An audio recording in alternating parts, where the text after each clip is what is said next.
I'm adopted, and my biological mother was 17, and so was my biological father.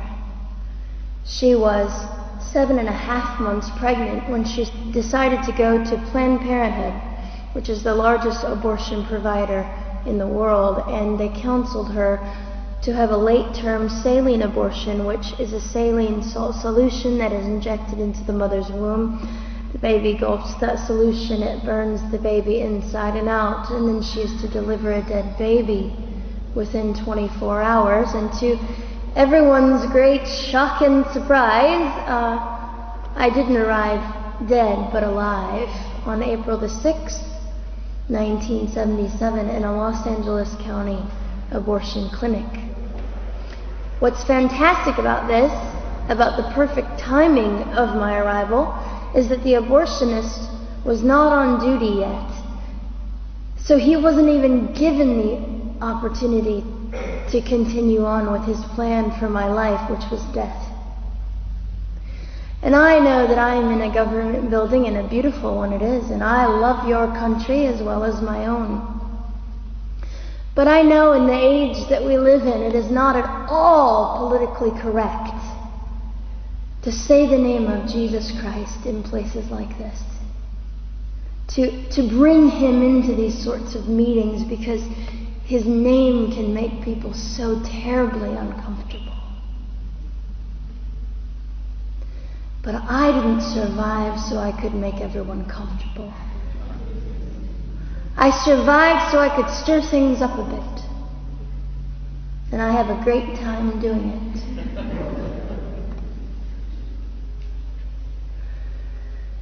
And so I was delivered alive, as I've already said, after 18 hours. I should be blind, I should be burned, I should be dead. And yet I'm not.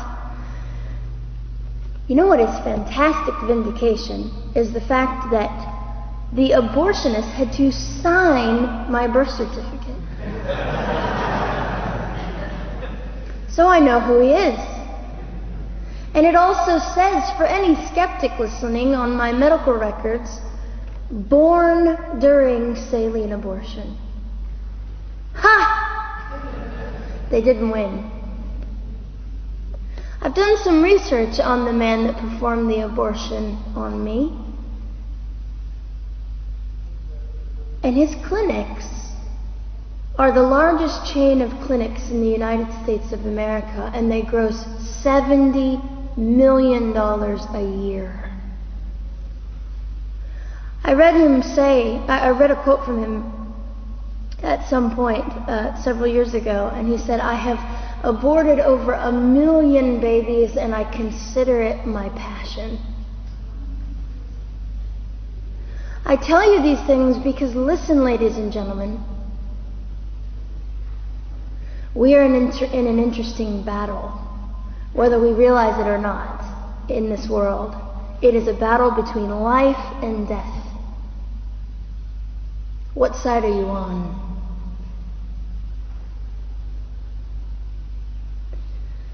So a nurse called an ambulance and had me transferred to a hospital, which is absolutely miraculous. Generally, the practice at the time, and up until 2002, was, in my country, was to end the life of an abortion survivor by strangulation, suffocation, leaving the baby there to die, or throwing the baby away.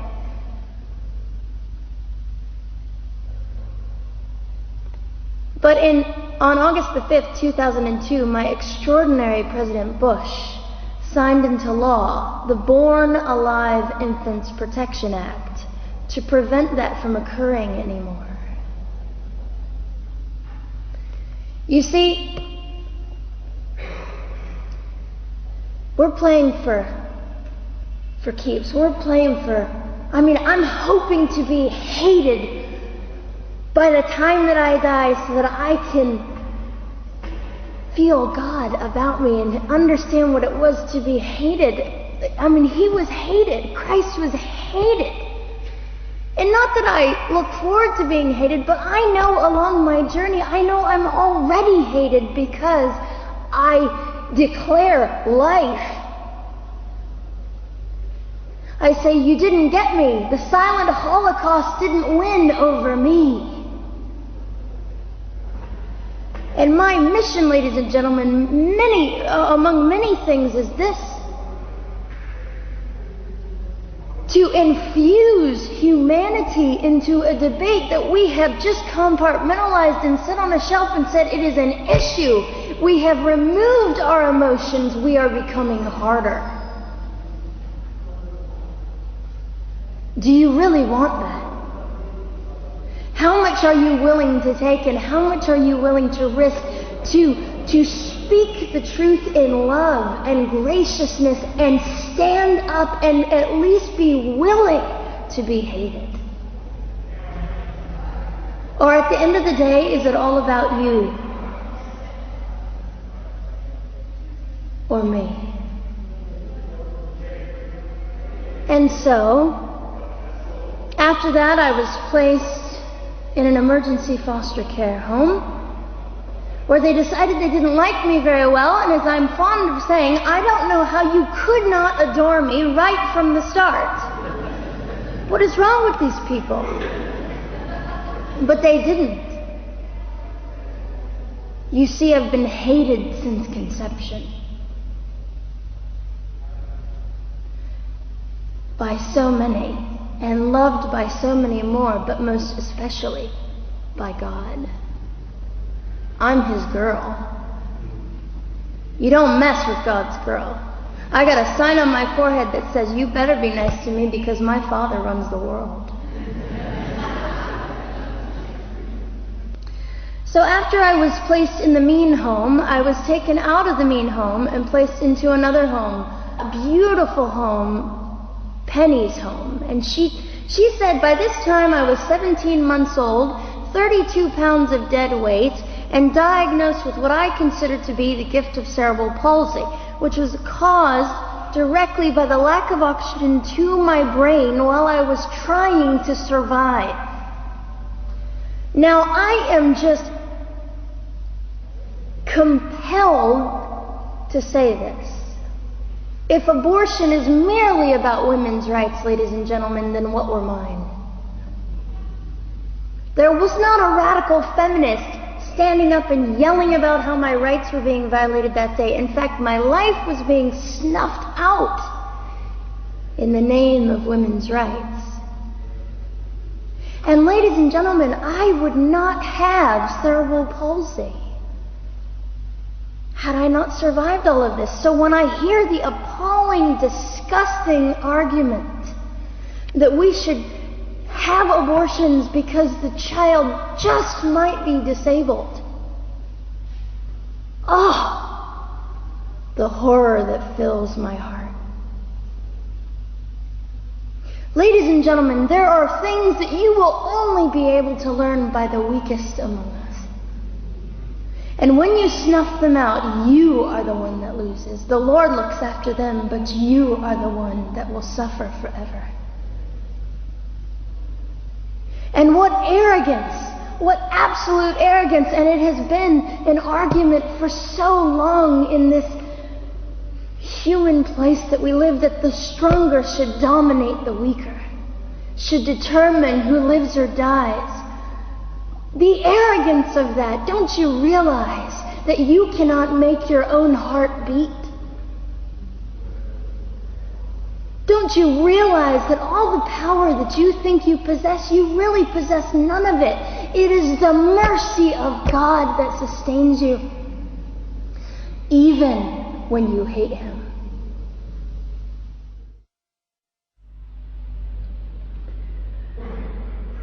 So they looked at my dear Penny and they said, Gianna will never be anything, which is always encouraging. And she decided to ignore them, and she worked with me 3 times a day, and I began to hold up my head, and they said, well, Gianna will never this and never that. Long story shorter, I was walking by the age of 3.5 with a walker and leg braces, and I stand up here today with a mild little limp and without a walker and leg braces. I fall gracefully sometimes and very ungracefully at other times, depending on the situation. but I consider it all for the glory of God. You see, ladies and gentlemen, I am weaker than most of you, but this is my sermon. And what a small price to pay to be able to blaze through the world as I do and offer hope. And I think in our misunderstanding of the way things work, we misunderstand how beautiful suffering can be. I don't willingly sign up for it, but when it comes, we forget. We forget that God is in control and God has a way of making the most miserable thing beautiful.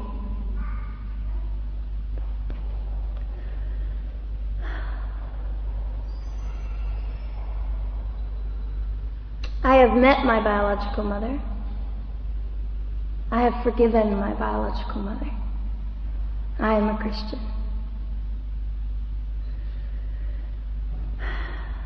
She's a very broken woman. She came to an event I was having 2 years ago, showed up unannounced, and said, "Hello, I'm your mother."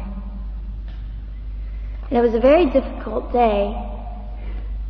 And yet, while I was enduring all of this, you'll probably think I'm silly, but I was sitting there and I was thinking, I don't belong to you.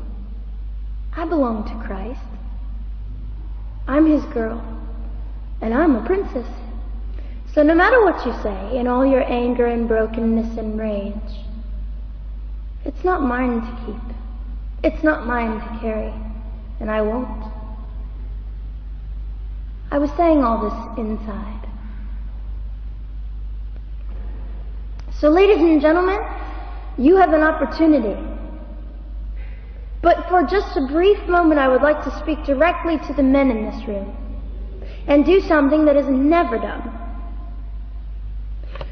Men, you are made for greatness. You are made to stand up and be men. You are made to defend women and children, not stand by and turn your head when you know murder is occurring and do nothing about it. You are not made to use women and leave us alone. You are made to be kind and great and gracious and strong and stand for something. Because men, listen to me. I am too tired to do your job. Women, you are not made for abuse. You are not made to sit and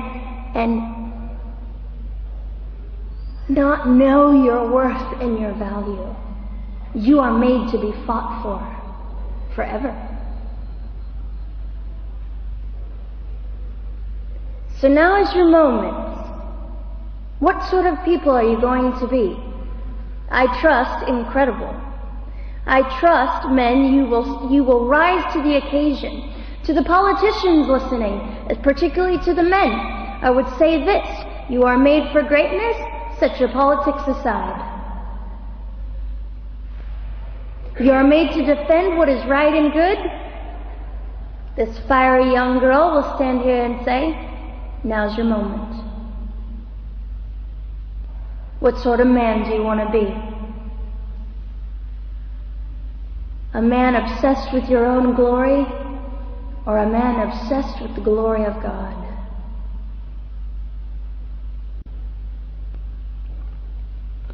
I'll just end with this.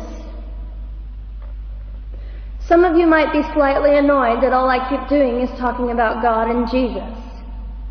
But how on earth can I walk about limping through this world and not give all my heart and mind and soul and strength to the Christ who gave me life? So if you think I'm a fool, it's just another jewel in my crown. My whole intent in living here is to make God smile. I hope some of this made sense.